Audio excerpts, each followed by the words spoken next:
Bupati Badung Nyoman Giri Prasta menyerahkan hibah sebesar 3 miliar rupiah kepada warga Pengempon Pura Dalem, Desa Adat Nungnung, Petang, Badung. Bupati dalam kesempatan tersebut juga meninjau proyek Jalan Usaha Tani dan Terowongan.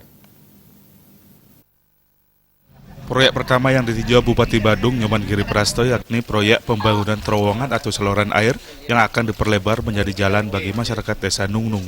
Saluran air ini sebelumnya menjadi tempat pembuangan sampah dan mengalami longsor yang membuat warga kesulitan beraktivitas. Bupati Badung bersama warga dalam kesempatan tersebut membersihkan sampah-sampah yang ada di pinggir jurang di saluran air tersebut. Ia mengharapkan warga sekitar tidak lagi membuang sampah di tempat tersebut karena akan ditata. Selanjutnya warga diarahkan membuang sampah di tempat yang telah ditentukan semacam tempat pembuangan sampah sementara. Usai meninjau proyek pembangunan terowongan, Bupati Badung kemudian meninjau pelebaran Jalan Usaha Tani menuju Purwobeji. Sebelumnya jalan ini lebarnya 1 meter dan kini berkat kesadaran dan kontribusi para pemilik lahan yang sebagian besar merupakan warga Desa Adat Nungnung rela menyerahkan tanahnya untuk kepentingan umum. Jalan Usaha Tani ini kini telah diperlebar menjadi 2,5 meter dengan panjang mencapai 1,5 kilometer. Bupati Badung Nyoman Giri Prasta sangat mengapresiasi kesediaan pemilik lahan berkorban untuk kepentingan umum. Jalan ini selanjutnya akan dipergunakan para petani untuk mengangkut hasil bumi dan sekaligus menuju Purwobeji. Jalan ini nantinya akan sangat berkontribusi terhadap peningkatan perekonomian masyarakat khususnya petani di Desa Adat Nungnung, Petang, Badung. Setelah meninjau jalan, Bupati Badung berkumpul bersama warga di Wantilan Pura Dalem Desa Adat Nungnung untuk menyerahkan hibah sebesar 3 miliar rupiah. Hibah tersebut dipergunakan untuk pembangunan Pura Dalem Desa Adat Nungnung. Pura ini direncanakan akan dibangun ulang dan ditata arealnya.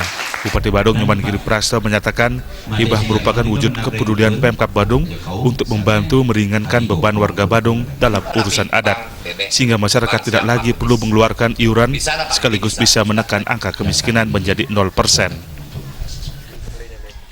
Maka terima kasih kepada warga masyarakat Nungnung telah membuka jalan ini. Dan lebih terima kasih yang perlu kami sampaikan kepada warga masyarakat pemilik lahan. Ini bagi saya adalah betul-betul kegiatan yang amat sangat mulia melalui perilakunya. Maka segala sesuatu yang kita lakukan, ampura niki ring Bali, metu majang ring manah suci ning nirmala. Angin sira, angin semeton krama sareng sami. Ini jiwa besar yang sudah dilakukan. Maka tindak lanjut kami selaku pemerintah, kami akan melakukan ini dengan baik untuk menuntaskan Jalan Usaha Tani ini. Sementara itu, Desa Adat Nungnung Wayan Joni mengucapkan terima kasih atas bantuan hibah Bupati Badung Nyoman Giri Prasta karena akan sangat meringankan beban keramonya dalam hal urusan pembangunan pura ini. Hibah ini selanjutnya akan digunakan untuk membiayai pembangunan ulang total Pura Dalem Desa Adat Nungnung. Inovasi menurut bantuan hibah yang dibantu tahun ini yang berupa Padmasano 1 unit, Gedong Dalem 1 unit, Paruman 1 unit, Balai Lantang, Balai Pengantep, Apit Lawang, kanan kiri, Balai Kukul, termasuk penyengker di Jabo Sisi dan Sisi Kau. Proyek terowongan dan jalan usaha tani serta hibah diharapkan bisa meningkatkan aktivitas perekonomian masyarakat Desa Adat Nungnung menuju masyarakat yang sejahtera. Riyaso Bali TV.